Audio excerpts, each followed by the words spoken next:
Eh bien, bonjour et bienvenue à tous sur Radio FM Go. On vous rappelle les principes de l'émission, c'est votre moment. Le sujet d'aujourd'hui est sur les conséquences de ce projet de réforme des retraites et plus particulièrement pour le régime spécial des IEG. Notre invité est André Lebros, administrateur FNEM-EFO à la CNIEG, et il va nous apporter son éclairage sur les conséquences de ce projet de réforme si celui-ci voyait le jour. Exceptionnellement, vous ne pourrez pas poser vos questions en direct, mais adressez-vous auprès de vos représentants syndicaux EFO. Bonjour André. Bonjour Gilles et bonjour à nos auditrices et auditeurs. Je tenais avant tout à te remercier de m'avoir invité à cette émission radio. Je tenais également à saluer l'excellent travail fourni par notre groupe de travail sur cette réforme des retraites. Merci par conséquent à Sandrine Tellier, secrétaire fédérale, à Valérie Dipogno, déléguée syndicale à la CNIEG, à Corinne Lombard, déléguée syndicale à Enedis, et enfin à Patrick Lavial, délégué syndical à EDF. Ensemble, nous avons élaboré depuis le mois de janvier les différentes communications sur le sujet retraite à destination des militants, mais aussi des adhérents et sympathisants EFO, Énergie et Mines. Alors, avant d'aborder le vif du sujet, André, je suppose que tu as dû suivre avec beaucoup d'intérêt l'actualité de ces dernières heures autour du fameux projet de réforme. Et oui, évidemment, Gilles. En revanche, je ne sais pas s'il faut se réjouir de ce qui a été décidé hier après-midi par le président de la République et la première ministre, qui ont préféré dégainer le 49.3 plutôt que de passer au vote à l'Assemblée nationale. Cela reste, à mon sens, une énième manœuvre politicienne pour passer en force contre ce projet qui, je le rappelle, est rejeté par 91% des Français. Ce sera de toutes les manières un aveu d'échec, tout au plus une victoire à la Pyrrhus pour ce gouvernement qui va faire le forcing jusqu'au dernier moment pour faire changer d'avis l'un ou l'autre parlementaire avant le vote de la motion de censure qui sera déposée lundi. En attendant, nous devons continuer à nous battre sans relâche jusqu'à ce que le projet soit définitivement abandonné et d'ores et déjà, on compte d'ailleurs sur vous pour aller manifester jeudi prochain, 23 mars, date choisie par l'intersyndicale pour être dans la rue. Cette journée sera sans aucun doute décisive pour gagner ce combat. Il faut espérer également que certains députés ne se fassent pas acheter d'ici le vote.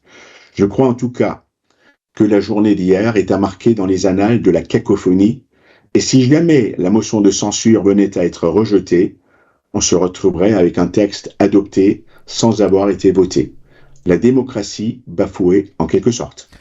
Alors, peux-tu nous expliquer en quoi consiste le projet de réforme des retraites et à quel point impacte-t-il les salariés des IEG ? Mais tout d'abord, Gilles, je rappelle que le contenu du projet de réforme des retraites a été rendu public par le gouvernement le 10 janvier dernier. Cette présentation a d'ailleurs été complétée par la parution d'un dossier de presse de 41 pages qui est disponible sur le site du gouvernement. Pour cela, il vous suffit d'ouvrir Google, qui est votre meilleur ami, comme on dit en général, et taper dossier de presse retraite 10 janvier. Vous tomberez directement sur le fichier PDF de 41 pages. Alors, en quoi consiste ce projet de réforme ? Eh bien, si je devais synthétiser, je dirais tout simplement qu'il consiste à demander aux Français de travailler plus et surtout plus longtemps. Pour aller plus loin dans mes explications, ce projet comporte 2 mesures paramétriques phares et une mesure systémique. En ce qui concerne les 2 mesures paramétriques, la première consiste à relever progressivement l'âge de départ à la retraite de 62 à 64 ans, et la seconde à accélérer la durée de cotisation actée lors de la réforme dite Touraine de 2014, qui prévoit un passage progressif de 42 à 43 ans de cotisation. En clair, vous allez travailler plus, puisqu'il faudra totaliser 43 ans de cotisation pour éviter la décote, et vous allez travailler plus longtemps, puisque l'âge légal de départ sera repoussé de 2 ans pour atteindre 64 ans d'ici 2030. Ces 2 mesures prendront effet dès le 1er septembre 2023, selon un calendrier bien défini. Alors, pour bénéficier de sa retraite à taux plein, il faudra dès 2027 avoir travaillé 43 ans, durée de cotisation votée dans le cadre de la loi Touraine en 2014. À l'époque, le calendrier prévoyait d'augmenter la durée de cotisation d'un trimestre par paquet de 3 générations. Pour être plus précis, vous le voyez sur la gauche de votre écran, donc pour être plus précis, les générations nées de 64 à 66 devaient totaliser 169 trimestres pour une retraite pleine, puis ceux de 67 à 69 devaient totaliser 170 trimestres pour une retraite pleine. De 70 à 72, ils devaient totaliser 171 trimestres pour une retraite pleine. Et enfin, à partir de 1973, on passe à 172 trimestres pour les générations, donc 73 et au-delà, pour avoir une retraite pleine. On constate par conséquent une accélération du calendrier d'application, puisque si le projet de loi venait à être entériné, les premiers salariés concernés seraient, dès le 1er septembre 2023, la génération 1961, née à compter du 1er septembre avec 169 trimestres. Et puis on perd pas de temps. Dès le 1er janvier 2024, la génération 62 passerait elle aussi à 169 trimestres. Puis en 2025, c'est la génération 63 qui augmente d'un trimestre pour passer à 170 trimestres. Puis la génération 64 dès le 1er janvier 2026 avec 171 trimestres. Et enfin, à compter du 1er janvier 2027, les générations 1965 et au-delà avec 172 trimestres. En synthèse, si la loi Touraine prévoyait un passage à 43 ans de cotisation à partir de la génération 1973, avec ce projet de loi, ce serait une application dès la génération 1965. Venons-en au report de l'âge légal de 62 à 64 ans, qui s'appliquera également dès le 1er septembre 2023, sauf pour les régimes spéciaux, pour lesquels il est nécessaire de prendre en compte les précédentes réformes qui prévoient une augmentation de l'âge jusqu'en 2024. En effet, le calendrier a prévu un passage de l'âge légal de 60 à 62 ans par quadrimestre de 2017 à 2022. Ainsi, la première génération à devoir partir à 62 ans est celle née en 1962 et qui partira donc en 2024. De ce fait, pour éviter un chevauchement des mesures, cela conduit à une entrée en vigueur des nouvelles règles relatives à l'âge de départ à partir de 2025. Vous l'aurez compris, dans mes explications, je ne tiens pas compte des anticipations, notamment celles pour services actifs. Vous le savez sans doute, pour les salariés qui pouvaient prétendre à un départ anticipé, de fait, leur départ était décalé de 4 mois dès 2017, puis 8 mois en 2018, et ainsi de suite, pour atteindre les 2 ans en 2022. À titre d'exemple, avant 2017, un salarié qui totalisait 15 ans de service actif à 100% pouvait prétendre partir dès 55 ans. Le relèvement de 2 ans de l'âge légal a suivi le même rythme que celui des sédentaires pour atteindre 57 ans à compter du 1er janvier 2022. Il est évident que si l'âge légal de départ à la retraite devait une nouvelle fois être repoussé de 2 ans, il le serait pour tout le monde. Par conséquent, on ne partira plus lorsque la réforme aura atteint son plein effet, à partir de 57 ans, mais bien 59 ans pour ceux qui totaliseront 17 années de service actif à 100%. Et sur ce dernier point, le passage de l'âge légal de 60 à 62 ans avait entraîné une hausse de la durée requise de service actif à 100% de 15 à 17 ans pour pouvoir prétendre partir à 57 ans. Avec ce nouveau report de 2 ans, faudra-t-il totaliser 19 années à 100% pour pouvoir partir à 59 ans? À ce stade, il est impossible de savoir si ce sera un maintien à 17 ans requis ou passage à 19 ans. Pour les salariés, autres que ceux des régimes spéciaux, l'âge légal à partir duquel il est possible de partir à la retraite sera progressivement relevé à compter du 1er septembre 2023, à raison de 3 mois par année de naissance. Il sera ainsi fixé à 63 ans et 3 mois en 2027, à la fin du quinquennat, puis atteindra la cible de 64 ans en 2030, la première génération concernée étant celle de 1968. Alors André, avec toutes ces explications, et pour les régimes spéciaux du coup, comment ça va se passer? Pour les régimes spéciaux, un décalage de 2 ans serait par conséquent appliqué au cas où la réforme était adoptée. Du coup, à partir de janvier 2025, la première génération concernée par le relèvement annuel de 3 mois serait celle née en 1963. Et la première concernée par un départ cible à 64 ans serait celle née en 1970. Voilà pour les explications sur les deux mesures paramétriques envisagées par le gouvernement. Et comme je vous le disais en introduction, il y aura une mesure systémique. Elle consiste à supprimer à terme certains régimes spéciaux, dont celui des IEG, mais également celui de la RATP, de la Banque de France, des clercs de notaire, et enfin celui des membres du CESE, le Conseil économique, social et environnemental. Alors, excuse-moi de t'interrompre, André, mais que se passera-t-il concrètement pour les salariés embauchés à compter du 1er septembre 2023 ? Concrètement, tous les salariés statutaires qui seront embauchés à partir du 1er septembre 2023 ne seront plus affiliés à notre caisse de retraite statutaire des IEG, que vous connaissez, la CNIEG, mais seront affiliés au régime général. Ils bénéficieront cependant de tous les autres avantages liés au statut national des IEG. Tous les salariés embauchés avant le 1er septembre conserveront bien entendu leur régime actuel. On appelle cela la clause du grand-père. Cette fermeture programmée de notre régime spécial de retraite sera bien entendu lourde de conséquences.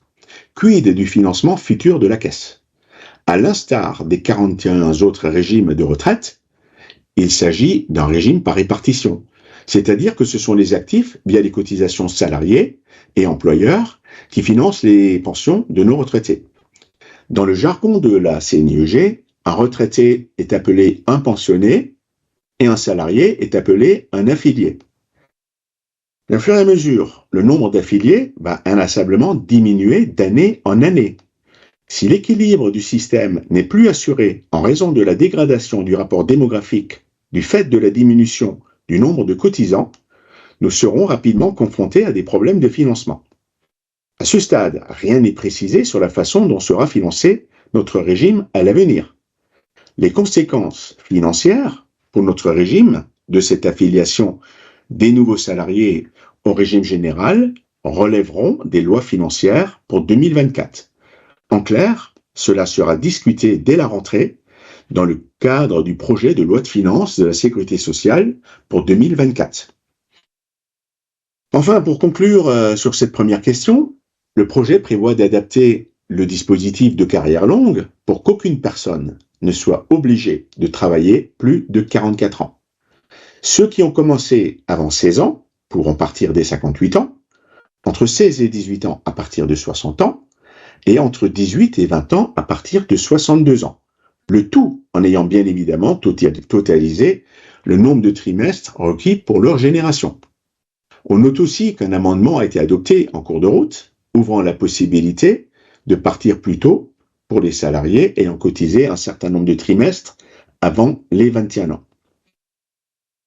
Alors également, comme aujourd'hui, les personnes en situation d'invalidité ou d'inaptitude pourront partir à 62 ans, à taux plein, les travailleurs handicapés à compter de 55 ans, dans les IEG, à condition de justifier d'une durée minimale de 15 ans, les personnes en situation d'invalidité pourront partir dès 50 ans sur la base du nombre de trimestres validés.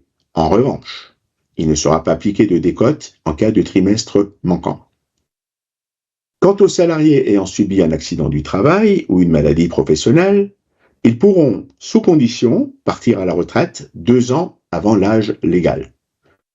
Concernant la pénibilité, le compte personnel de prévention ne concerne pas les salariés des IEG, qui bénéficient en revanche d'anticipation de départ et de bonifications n'existant pas dans le privé. Il ne vous aura sans doute pas échappé qu'il y a eu des discussions houleuses au Palais Bourbon sur l'index senior.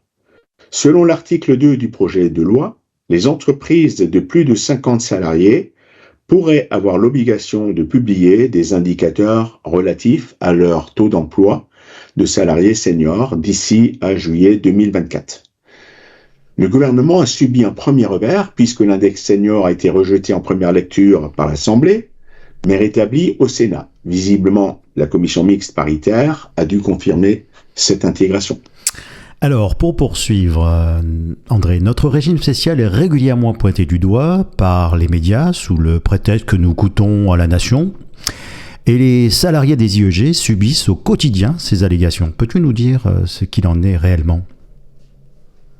Déjà, je ne suis pas étonné par ce que tu dis, Gilles, et par les attaques que nous subissons en effet. À partir du moment où les médias communiquent des informations tendancieuses et avant tout fallacieuses, il est dès lors logique que nous soyons critiqués par notre voisinage, nos cercles d'amis, et par les clients et fournisseurs dans le cadre professionnel.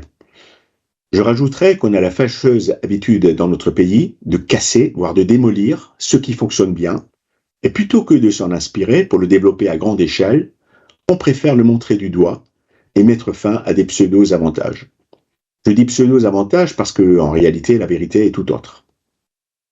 Bien souvent, en effet, les médias, mais aussi le gouvernement, nous font passer pour des nantis. Ainsi, nous sommes critiqués parce que nous bénéficions d'un tarif préférentiel, dit tarif agent, sur l'électricité et le gaz, que nous bénéficions du soi-disant plus grand et du meilleur comité d'entreprise de France. D'ailleurs, si nous étions tellement des privilégiés, comment expliquer dès lors le manque d'attractivité de nos métiers ? Pour revenir à la question, et plus précisément sur le fait que nous coûtons à la nation, il est relayé par les médias, mais aussi dans le dossier de presse sur le projet de réforme que l'État contribue au financement de nos retraites par le versement d'une subvention à hauteur d'1,7 milliard d'euros par an. Je ne peux pas laisser dire cela, et je l'ai répété plusieurs fois aux représentants des ministères du budget et de la sécurité sociale présents au sein de notre conseil d'administration. Ceci est totalement faux, je m'en explique. Ce montant de 1,7 milliard d'euros n'est autre que la CTA, contribution donc au tarif d'acheminement, considérée comme une taxe, instaurée en janvier 2005 lors de la création de la CNEEG. Une taxe certes, mais vous pouvez le répéter à qui veut l'entendre, cette contribution s'est traduite pour les entreprises, et ce dès le départ, par une diminution corrélative de leurs charges, mais aussi de leurs recettes, et par conséquent de leur chiffre d'affaires, et c'est de ce fait révélé neutre sur le prix global, acheminement et fourniture d'énergie, acquitté par le client final. De mémoire d'ailleurs, lors de la mise en œuvre de la CTA, les consommateurs ont même pu observer une légère baisse de leur facture par suite de cette écriture comptable. Il est par conséquent totalement faux de dire que l'État ou le client final subventionne notre régime par le biais de cette contribution tarifaire. Je rappelle que la réforme de la structure du financement de notre régime de retraite en 2005 devait être totalement neutre pour l'affilié, qui ne devait pas voir ses droits à la retraite diminuer.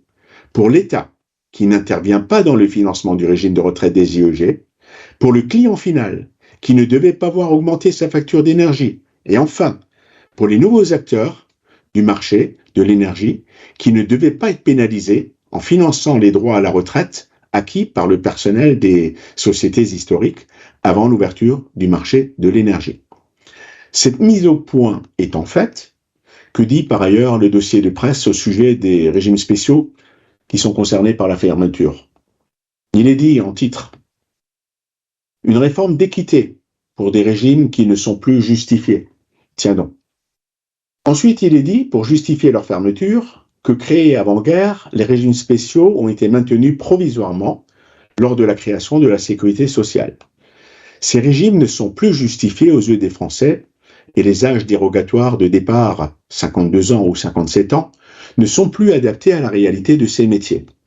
Il est dit également que la durée de versement des pensions est plus élevée dans tous les régimes spéciaux par rapport à l'ensemble de la population, et enfin que le niveau moyen des pensions est également plus favorable par rapport aux autres régimes. Ces affirmations m'amènent évidemment à faire quelques commentaires. Tout d'abord, sur le niveau moyen des pensions soi-disant plus favorable. Comparaison n'est pas raison, dit l'adage, surtout si l'exercice consiste à ne comparer que les retraites de base. Des études sérieuses ont démontré que si l'on additionne la retraite de base et la retraite complémentaire versée pour les salariés du privé, le montant était peu ou prou équivalent à ce qui est versé au sein des régimes spéciaux. Et oui, la réflexion n'a sans doute pas pris en compte que nous ne bénéficions pas d'une retraite complémentaire partie. Et concernant la durée de versement des pensions plus élevées dans les régimes spéciaux, faut-il croire que notre espérance de vie est plus élevée ou que nous partons en général plutôt à la retraite? Ou alors plus simplement, on est peut-être en train de nous faire croire que nous avons une qualité de vie supérieure et des conditions de travail plus favorables. Allez déjà dire cela à nos monteurs électriciens qui bravent le froid tout l'hiver pour remettre en état le réseau lors des tempêtes ou lors des intempéries. Maintenant, si effectivement faire sa carrière dans les UEG permet de vivre plus longtemps, cela pourrait être un très bon argument à mettre en avant pour rendre nos métiers plus attractifs. Je pense que c'est un fantasme de mauvaise foi que de faire croire qu'on puisse partir à 52 ans dans les IEG, alors que même les 57 ans ne sont plus tellement vrais et le seront encore moins vrais dans les années à venir pour différentes raisons que je me dois de vous détailler. Primo, le recul de 2 ans de l'âge légal porté à 64 ans entraînera de facto un recul de 2 ans pour les salariés qui totaliseront 17 ans de service actif à 100%. Ce sera par conséquent 59 ans à terme et non plus 57 ans. Secondo, je rappellerai d'une part que la réforme des services actifs de 2009 a sensiblement diminué le taux de services actifs appliqués dans de nombreux métiers à la suite des investigations réalisées à l'époque sur chaque métier, ce qui a eu pour conséquence d'adapter les taux après restitution des pesées, c'est comme ça qu'on l'appelait à l'époque, qui avaient été effectuées, et d'autre part, que tous les salariés embauchés depuis 2009 ne bénéficient plus des bonifications annuelles, mais d'un compte épargne jour retraite, dit dans le jargon CEJR. En clair, si on compare 2 salariés exerçant le même métier de pénibilité avec un taux à 100%, celui embauché avant 2009 bénéficiera au bout d'un an d'une bonification de 2 mois, tandis que pour la même période, celui embauché après 2009 verra son compte CEJR alimenté de 10 jours. Enfin, tertio, si l'on prend la moyenne des départs avec anticipation, on se situe déjà actuellement à plus de 58 ans dans notre régime. Tout simplement parce que l'anticipation de départ pouvant aller jusqu'à 5 ans, obtenue au travers des bonifications services actifs, n'est pas compensée sur la période en termes de nombre de trimestres cotisés. Alors pour être plus précis, si je compare le salarié sédentaire qui part à 62 ans, sans anticipation, avec celui qui part à 57 ans pour avoir cumulé l'équivalent de 17 années de service actif à 100%, il est bien beau de pouvoir partir 5 ans plus tôt. Le sédentaire aura complété son total de trimestres de 20 unités entre 57 ans et 62 ans, tandis que le salarié qui part à 57 ans, lui, il aura complété son trimestre de 34 mois, c'est-à-dire 2 mois de bonification par année à 100%, ce qui représente 11 trimestres et 1 mois à comparer aux 20 trimestres engrangés par le sédentaire sur la même période. Donc, pour pouvoir compenser ces 20 trimestres, il faudra en réalité totaliser 30 années de service actif à 100%, 30 fois 2 mois de bonification, c'est bien égal à 60 mois, donc 5 ans. Dans les faits, pour de nombreux salariés, cela paraît difficile de rester 30 années en service actif à 100% sans être totalement usé physiquement. Vous voyez bien, au travers de mon exemple, que pour compenser les quelques 9 trimestres manquants, au moment où 172 trimestres seront nécessaires pour obtenir le taux plein, il faudra soit que le salarié ait commencé à travailler très tôt, soit qu'il se contraigne à rester un peu plus longtemps en activité, ce qui est bien souvent ce qui se passe en réalité dans les faits. Alors, en fait, André, avec ce que tu es en train de nous expliquer, on peut penser que dans les prochaines années, ça sera fini, voire très difficile de pouvoir partir à la retraite avec une anticipation de 5 ans. Oui, tout à fait, Gilles. Tu as bien compris.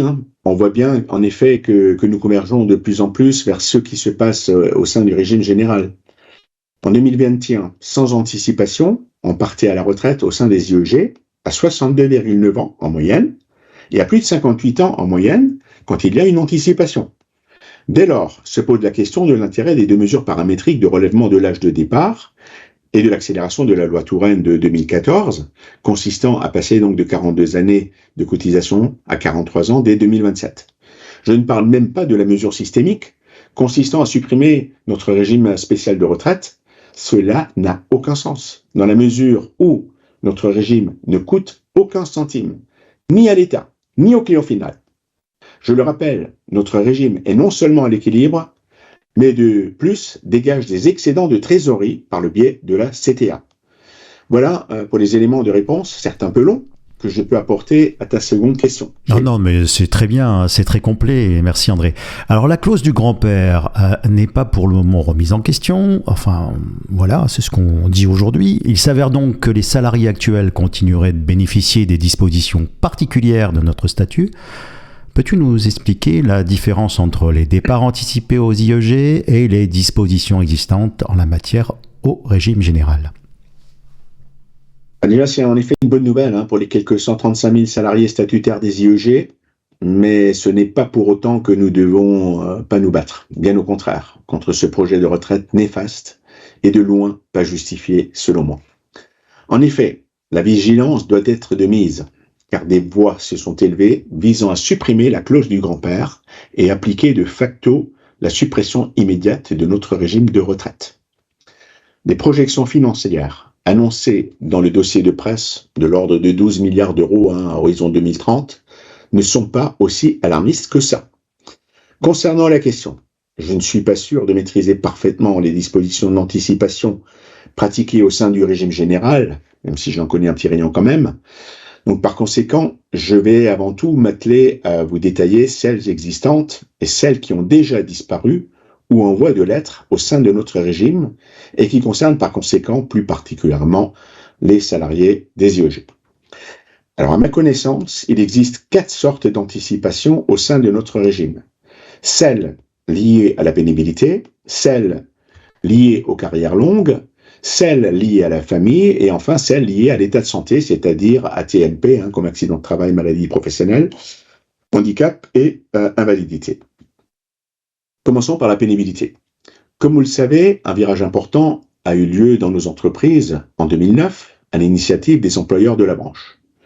Une rupture existe en effet à compter du 1er janvier 2009, puisque tous les salariés embauchés à partir de cette date ne peuvent plus bénéficier de bonifications au titre du service actif. En contrepartie, un CEJR, comme compte épargne jour retraite, a été créé.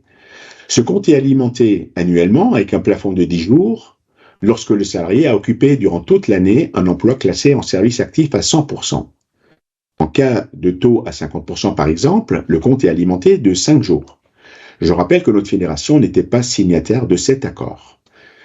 Pour les salariés embauchés avant 2009, les services dits actifs sont majorés de 1/6 de leur durée, c'est-à-dire une bonification égale à 2 mois par an de service actif à 100%, proratisé évidemment en fonction du temps de travail et du taux de service actif. Quant aux services dits insalubres, ils sont majorés du tiers de leur durée. C'est-à-dire là, on est sur une bonification de 4 mois par an de service actif à 100%, toujours bien évidemment proratisé en fonction du temps de travail et du temps de service insalubre.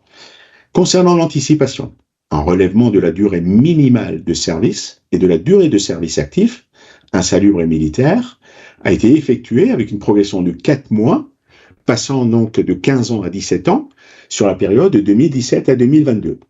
In fine, depuis début 2022, il faudra 5 ans de service actif pour bénéficier d'une anticipation d'1 an, 8 années pour une anticipation de 2 ans, 11 années pour 3, puis 14 pour 4, et enfin 17 années pour 5 ans d'anticipation. Pour comparer avec le régime général, il existe le C2P comme compte personnel de pénibilité, mais qui ne comporte évidemment pas les mêmes avantages que dans notre régime. Pour ce qui est de l'anticipation au titre de la carrière longue, je ne vais pas passer en revue toutes les situations. Je vais m'atteler à expliquer celle qui est susceptible, aujourd'hui, selon la réglementation actuelle, de concerner la grosse majorité des salariés potentiellement éligibles. Vous comprendrez que si je commence à parler d'une anticipation de plus de 2 ans, cela voudrait dire non seulement l'obligation d'avoir validé 4 ou 5 trimestres avant ses 18 ans, ou même 16 ans, et de plus avoir totalisé à 58 ou à 60 ans le nombre de trimestres requis en fonction de votre génération. Bref, les plus souvent concernés par la disposition carrière longue, ce sont les salariés qui ont commencé à travailler avant 20 ans et qui justifient avoir cotisé 5 trimestres avant la fin de l'année de leur 20e anniversaire, ramenés à 4 trimestres lorsqu'ils sont nés au cours du dernier trimestre. Ils pourront dès lors partir jusqu'à 2 ans plus tôt, à condition de totaliser le nombre de trimestres requis en fonction de leur génération. Cette dernière position pourrait concerner les salariés qui ont travaillé avant 21 ans, bien entendu sous réserve d'application de la loi. Alors pour bien comprendre, prenons le cas d'un salarié né par exemple le 15 juillet 1963. Il a validé 5 trimestres avant la fin de l'année de ses 20 ans, c'est-à-dire avant fin 83. Il pourrait prétendre donc partir en carrière longue dès le 1er août 2023, puisqu'il aura 60 ans le 15 juillet 2023. Il partira par conséquent au 1er août 2023, sauf s'il ne totalise pas le nombre de trimestres requis pour sa génération, soit 168 trimestres, tout régime confondu. En résumé, 2 conditions simultanées à remplir pour pouvoir partir en carrière longue jusqu'à 2 ans avant votre âge légal. D'une, avoir validé donc 4 ou 5 trimestres avant la fin de l'année de vos 20 ans, et de 2, totaliser la durée d'assurance requise pour votre génération. Sinon, il faudra qu'il patiente jusqu'à ce qu'il remplisse cette seconde condition. Venons-en aux anticipations liées à la famille. Les réformes de ces dernières années ont d'ailleurs sérieusement modifié la donne.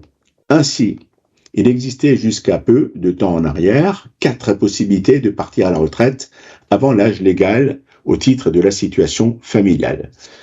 Soit au titre de parents d'1 ou de 2 enfants, soit au titre de parents d'au moins 3 enfants, soit au titre de parents d'un enfant handicapé, soit au titre de conjoint retraité. Plusieurs conditions sont toutefois requises pour pouvoir bénéficier de cette anticipation de départ. La plus importante d'entre elles est commune à ces 4 situations et d'avoir une durée minimale de service de 15 ans avant le 1er janvier 2017. Concernant l'anticipation parent, il faut tout d'abord avoir à l'esprit la définition du parent. Il s'agit en fait de la personne qui a interrompu ou réduit son activité professionnelle entre la naissance et les 3 ans de l'enfant sur une période au moins équivalente à 2 mois. À de rares exceptions près, les hommes ne sont sans doute pas concernés par la retraite anticipée au titre du parent d'enfant. Sur la première possibilité d'anticipation, donc à savoir parent de 1 ou 2 enfants, le droit s'éteint. Pour un enfant né avant le 1er juillet 2008, à partir de la génération née en 1963, vous le voyez d'ailleurs sur la diapo qui est affichée, donc il n'y a plus droit, donc, et à titre d'information, la génération 1962 pourrait partir à 61 ans et 6 mois. Pour 2 enfants nés avant le 1er juillet 2008, le droit à l'anticipation s'éteint à partir de la génération née en 1965. Celle de 1964 peut encore prétendre partir à 61 ans et 2 mois. Celle née en 1963 à 60 ans et 4 mois. Et celle née en 1962 à 59 ans et 6 mois. Concernant l'anticipation parent d'au moins 3 enfants, vous pouviez liquider votre pension avant le 1er janvier 2017, sous réserve de réunir une durée minimale de service de 15 ans. Une condition d'interruption ou de réduction d'activité, telle que je viens de la définir, et des conditions relatives aux enfants.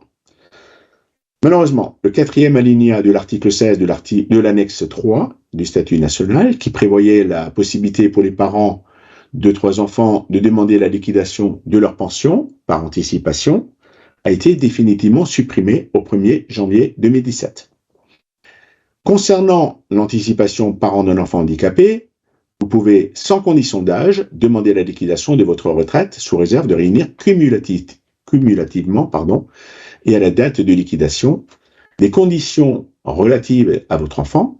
Donc, votre enfant est âgé au minimum d'1 an, il est atteint d'une incapacité égale ou supérieure à 80%, il est né, a été adopté ou a été recueilli avant votre cessation d'activité, un enfant recueilli doit avoir été élevé pendant au moins 9 ans avant de cesser d'être à charge au sens des prestations familiales, pour une durée minimale de service de 15 ans, une condition d'interruption ou de réduction de votre activité professionnelle liée à votre enfant.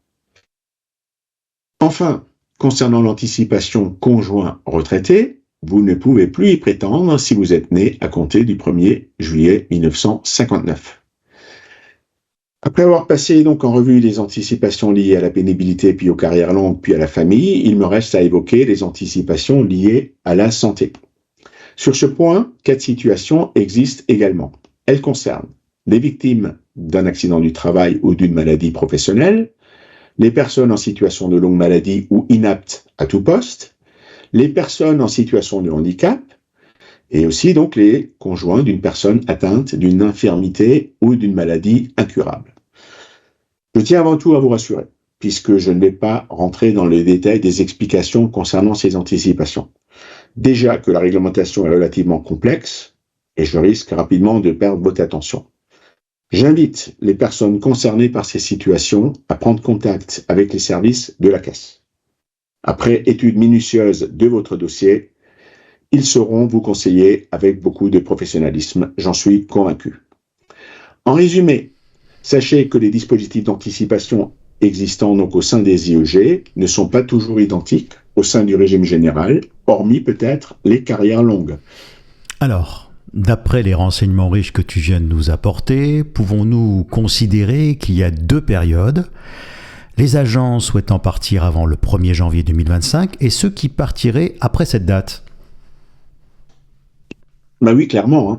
Je le constate d'ailleurs aussi quasi quotidiennement, puisque de nombreux salariés me questionnent, soit par mail, soit par téléphone, au sujet de leur future retraite.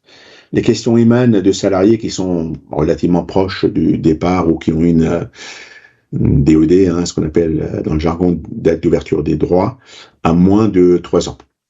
Je profite de l'occasion pour vous demander d'éviter de trop solliciter les conseillers de la Caisse en cette période trouble et incertaine, car à ce stade, ils ne pourront pas vous donner plus d'informations, les conseillers n'étant pas formés pour répondre sur le contenu du projet de loi.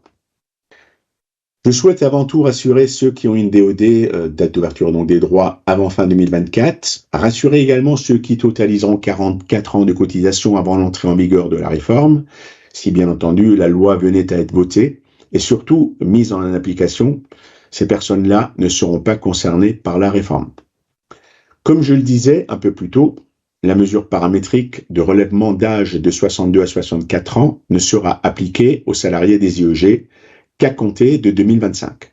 Ce qui revient à dire que les salariés nés avant le 1er décembre 1962 ne seront pas impactés par cette mesure. Attention tout de même, parce que selon toute vraisemblance, l'autre mesure paramétrique concernant l'accélération de la loi Touraine, passage donc de 42 à 43 ans de cotisation, nous concernera sans doute dès le 1er septembre 2023. Clairement, on se dirige vers un début d'impact de la loi à compter de la génération 1963. Les salariés éligibles au dispositif carrière longue des générations 63 et 64 ans seront également épargnés. En synthèse, si vous êtes né en 1965 ou au-delà et que vous ne bénéficiez pas d'anticipation de départ, vous devrez totaliser 43 ans de cotisation. Si vous êtes né en 1970 et au-delà, ce sont non seulement 172 trimestres qui seront exigés pour un taux plein, mais de plus, il vous faudra prolonger votre carrière jusqu'à 64 ans. Alors, on poursuit, André, merci pour toutes ces explications. Et pour savoir, et qu'en est-il des salariés qui ont un CET long et qui ont déjà quitté l'entreprise? Que va-t-il se passer pour eux si jamais ils devaient être impactés par la réforme?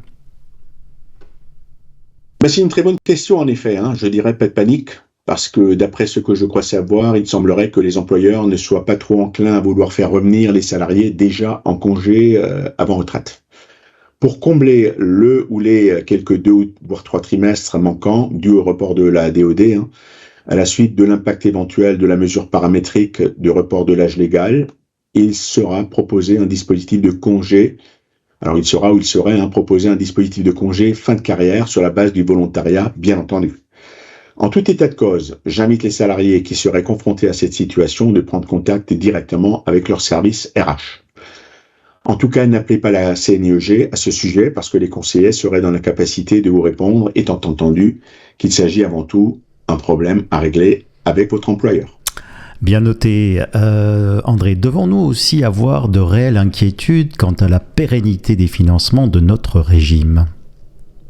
Et avant toute chose, il faut savoir que le poids des retraites en France est de l'ordre d'environ 325 milliards d'euros.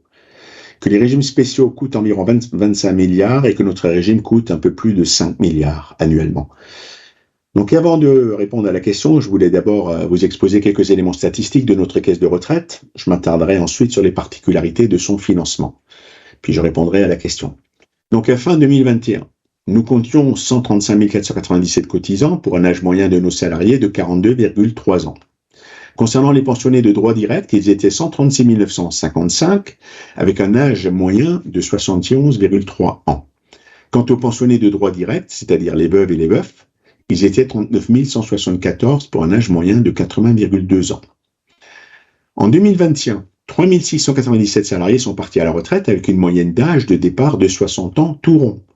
Sur ce total, 402 pensions ont été liquidées avec une décote de 8,25%, ce qui représente 6,6 trimestres en moyenne.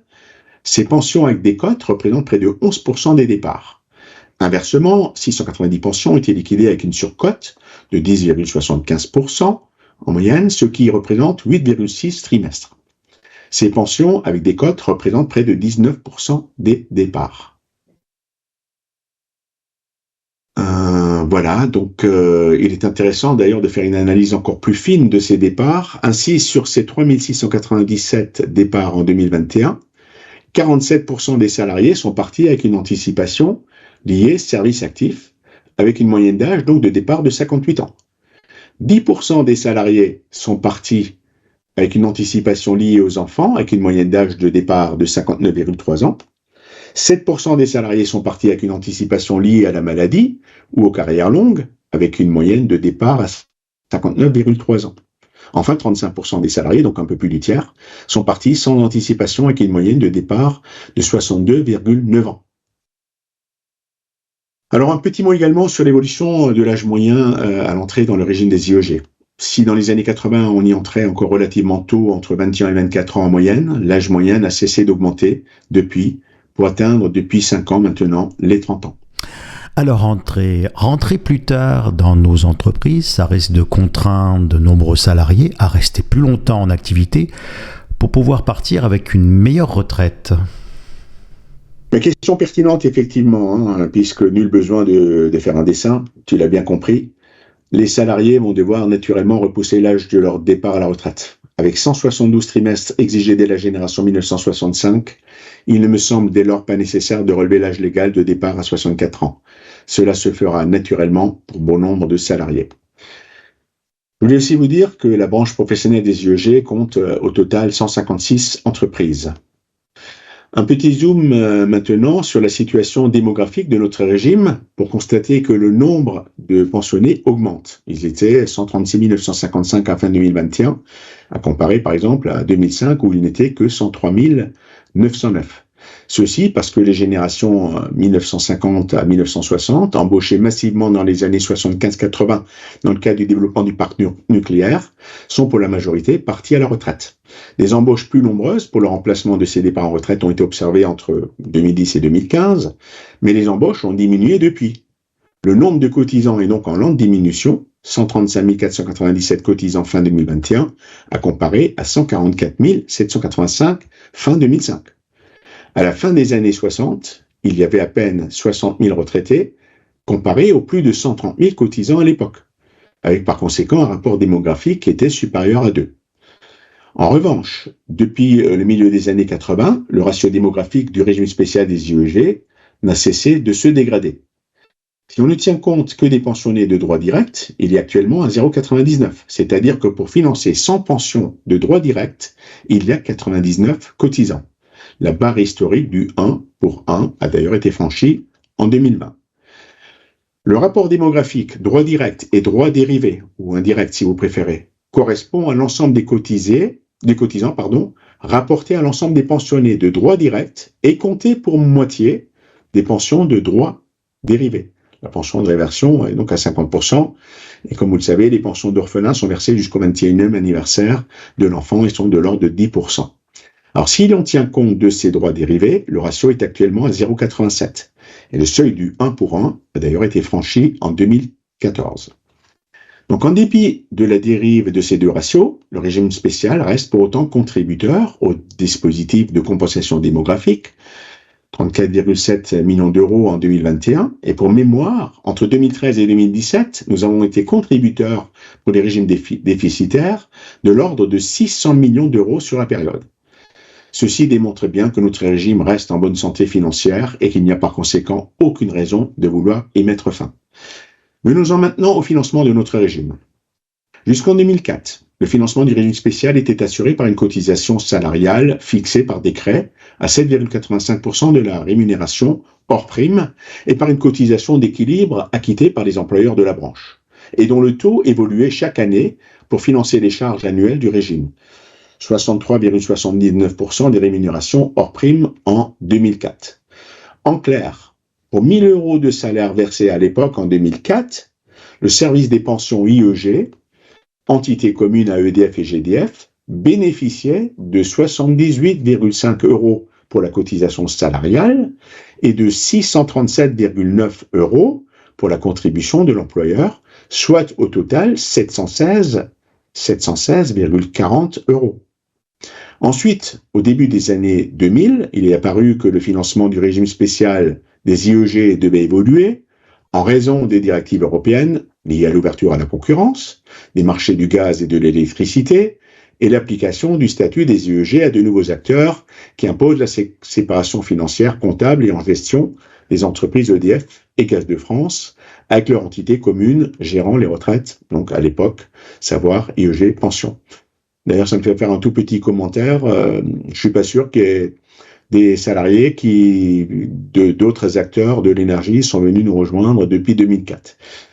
Je n'en suis pas sûr. Donc, la période 2004-2005 constitue un tournant majeur puisque la loi du 9 août 2004 a transformé le statut juridique d'EDF et de GDF, d'EPIC, comme établissement public à caractère industriel et commercial, en SA, société anonyme. Un autre article de cette loi a créé la nouvelle caisse de retraite des IEG, à savoir la CNIEG, au 1er janvier donc 2005. Et en l'absence de réforme, du fait de l'application des normes IAS, c'est des normes internationales comptables, aux sociétés cotées à partir de 2005, il aurait été nécessaire de provisionner, c'est la norme IAS 19, donc provisionner dans les comptes des entreprises l'intégralité des engagements relatifs au régime de retraite des IEG. À l'époque, c'était environ 100 milliards d'euros d'engagement, ce qui aurait conduit à dégrader très fortement la structure financière d'EDF et GDF et empêcher leur introduction en bourse. Ainsi, la loi du 9 août 2004 a créé la CNIEG, et a réformé le financement du régime spécial de retraite des IEG, qui repose dorénavant sur 3 socles. 1. La mise en place de l'adossement au régime de retraite de droit commun, donc la CNAV pour la retraite de base et Agir Carco pour la complémentaire. L'instauration de la contribution tarifaire d'acheminement, la fameuse CTA, et enfin des charges directement financées par les entreprises des IEG de manière distincte entre droits passés, donc les droits acquis ante-adossement, et les droits futurs, droits acquis post-adossement. Pour mieux comprendre, l'adossement est équivalent sur le plan démographique et financier à une intégration, en quelque sorte, du régime spécial au sein des retraites, donc des régimes de retraite du droit commun, que sont la CNAV pour la partie donc retraite de base et Agir Carco, comme je le disais, pour la partie complémentaire.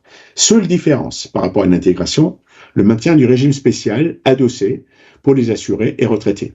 Notre régime spécial est d'ailleurs atypique, puisque c'est le seul régime de retraite adossé dans notre pays. L'adossement, la CTA et les charges directement financées par les entreprises donc, constituent l'épine dorsale de la structure financière du régime des IEG.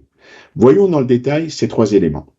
Alors, je vais vous épargner des explications détaillées sur les spécificités de financement parce que entre les droits spécifiques passés, les droits spécifiques futurs, la SOULT, les activités régulées ou dérégulées, vous allez rapidement y perdre votre latin et je ne suis pas sûr qu'au bout de 2 minutes, vous ne soyez pas endormi. Mais en résumé, si on pousse un tout petit peu le raisonnement, qu'est-ce qui change fondamentalement dans la structure de financement entre la période avant janvier 2005 et celle d'après? Moi, je suis tenté de dire que finalement, pas grand-chose à première vue, puisque ce sont toujours encore les mêmes qui financent nos retraites, à savoir nous, les salariés et les employeurs. Mais avant, la structure était basée sur la cotisation du salarié à 7,85, plus celle de l'employeur à 63,79. Là, je parle pour 2004. Et qui augmentait donc année après année. Donc les 63,79, si on avait continué comme ça, il serait passé à 65, 67, ainsi de suite. À un moment donné, ça finit bien par s'arrêter. Donc, tout ça, année après année, pour assurer donc l'équilibre du financement. Finalement, en 2005, la cotisation salariale est passée à 12%. Actuellement, on en est à 12,78%. Et celle de l'employeur est passée à 24%. Aujourd'hui, elle est à 29,7%.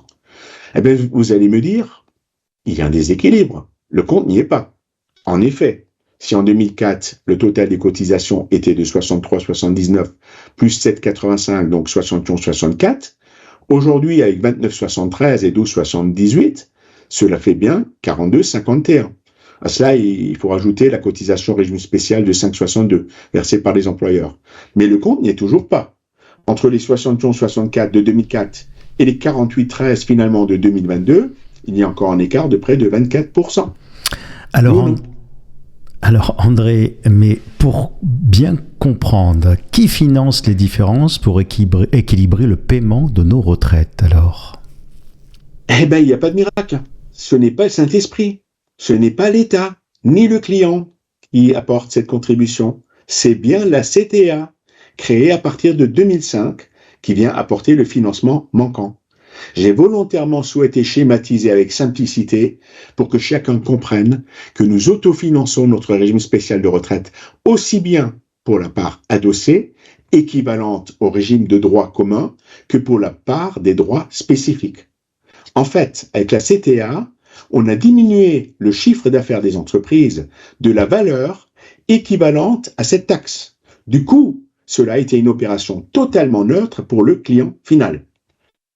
Alors, la part des retraites du régime spécial non couverte par les financements issus des régimes de droit commun, dans le cadre de l'adossement, constitue les droits spécifiques. En clair, ce sont l'invalidité, par exemple, la partie décès, la partie AT-MP, les droits familiaux, la gestion famille administrative. Il y a aussi les avantages en nature, énergie. Donc tout ça, ce sont les droits spécifiques. Voilà pour les explications détaillées, certes un peu difficiles à comprendre pour le commun des mortels, mais très utiles à la compréhension du mécanisme très complexe de financement de notre régime. Il faut retenir que le compte de résultat du régime spécial des IEG est par construction équilibré chaque année par les cotisations salariales et patronales des employeurs, sauf en ce qui concerne la contribution tarifaire qui, au titre de l'exercice 2021, présente un résultat annuel excédentaire de 210 millions d'euros qui porte le montant des excédents cumulés à 667 millions d'euros. La part du milliard d'euros d'excédent sera sans aucun doute franchie dès la fin de l'année 2023. Le régime étant équilibré par un ajustement annuel du taux de cotisation employeur, contrairement à d'autres régimes de retraite, les réserves de la CNEG ne sont pas constituées dans un objectif d'équilibre à long terme et de compensation des déséquilibres démographiques. Les réserves ne sont donc pas placées sur les marchés financiers. En 2021, les excédents donc ont été uniquement placés à l'ACOS. Alors revenons-en justement à la question de départ, qui était, si mes souvenirs sont bons, de savoir si nous devons avoir de réelles inquiétudes quant à la pérennité du financement de notre régime. En réponse, je dirais tout simplement que cela dépendra des orientations que prendra le gouvernement d'ici 2024, puisqu'il a été dit donc dans le dossier de presse du 10 janvier, que les conséquences financières pour les régimes spéciaux de cette affiliation des nouveaux salariés au régime général relèveront des lois financières pour 2024. En disant cela, la Première ministre laisse planer le doute. C'est flou artistique pour le moment. Mais attention, pour cela, il me semble vital de conserver le principe de l'adossement au régime de droit commun. Je crois savoir que les entreprises resteront bien entendu vigilantes aussi sur ce point. Et nous le serons, en tout cas, nous les administrateurs, mais aussi les syndicats. En effet, ce n'est pas anodin. Depuis 2005, année après année, le principe de l'adossement financier au régime de droit commun, CNAV Agir Carco, a permis de déconsolider l'équivalent de près de 135 milliards sur les 196,197 milliards cumulés d'engagements de droits retraite à fin 2021. À noter que sur les quelques 60 milliards restants, la moitié est supportée par les entreprises. L'autre moitié de ces engagements restants étant déconsolidée au titre de la CTA. Concernant la CTA, justement, elle devrait s'éteindre définitivement vers 2060, puisque les engagements qu'elle finançait seront donc d'ici là entièrement effectués. Et la CTA va aussi diminuer à partir de 2025, étant donné que la soulte d'entrée qu'on finançait donc depuis 2005, on l'aura entièrement financée via cette CTA. Alors en revanche, je ne vous cache pas mon inquiétude qui va au-delà des questions de financement. Déjà parce qu'il n'y avait aucune raison valable de supprimer notre régime, qui, je le rappelle encore une fois, est non seulement à l'équilibre, mais de plus dégage des excédents par le biais de cette CTA, et de plus reste contributeur, aujourd'hui encore, pour les régimes qui ne le sont pas. Mon inquiétude va essentiellement sur le fait que la suppression programmée de notre régime de retraite est une attaque frontale contre l'un des 4 piliers de notre statut national, issu de la loi de nationalisation du 8 avril 1946. Les autres piliers étant constitués de notre couverture maladie, la CAMIEG et couverture supplémentaire maladie CSM, notre couverture sociale centralisée avec la CCAS et décentralisée avec les SNCS, et enfin l'ANE, donc l'avantage en nature énergie, plus connu sous tarif particulier ou tarif agent. Nous avons intérêt à nous battre jusqu'au bout, je vous le dis, pour éviter l'extinction programmée de notre régime spécial de retraite. Il y a en effet fort à parier que d'autres attaques suivront dans les décennies à venir, car une fois le carrosse fragilisé par une roue branlante, il sera difficile de continuer à le faire avancer durablement. Ce qui m'horripile, c'est que les décideurs ne soient aucunement gênés à ne vouloir accepter de toucher à leur régime spécial, particulièrement favorable, à en juger par l'article paru dans Le Monde, dans le journal Le Monde récemment. Pour terminer, moi je reprendrai par conséquent la célèbre citation de la romancière Geneviève Dorman, je ne sais pas si vous la connaissez, mais elle disait « Quand on monte au mât, il faut avoir le cul propre. Ainsi soit-il. »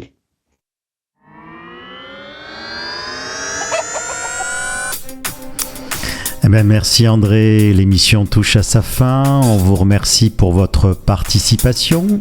Merci à toi André, l'administrateur FNEM-EFO à la CNIEG, d'avoir accepté notre invitation pour répondre à nos questions en direct. L'exercice n'est jamais très facile. Nous vous rappelons aussi que vous pouvez faire parvenir vos questions sur le sujet présenté ce jour auprès de vos représentants syndicaux et faux locaux. Et à noter aussi, vous pourrez écouter ou réécouter l'émission en podcast. Au revoir André. Au revoir Gilles et au revoir à tous nos auditrices et à tous nos auditeurs. Merci à vous. À très bientôt, portez-vous bien.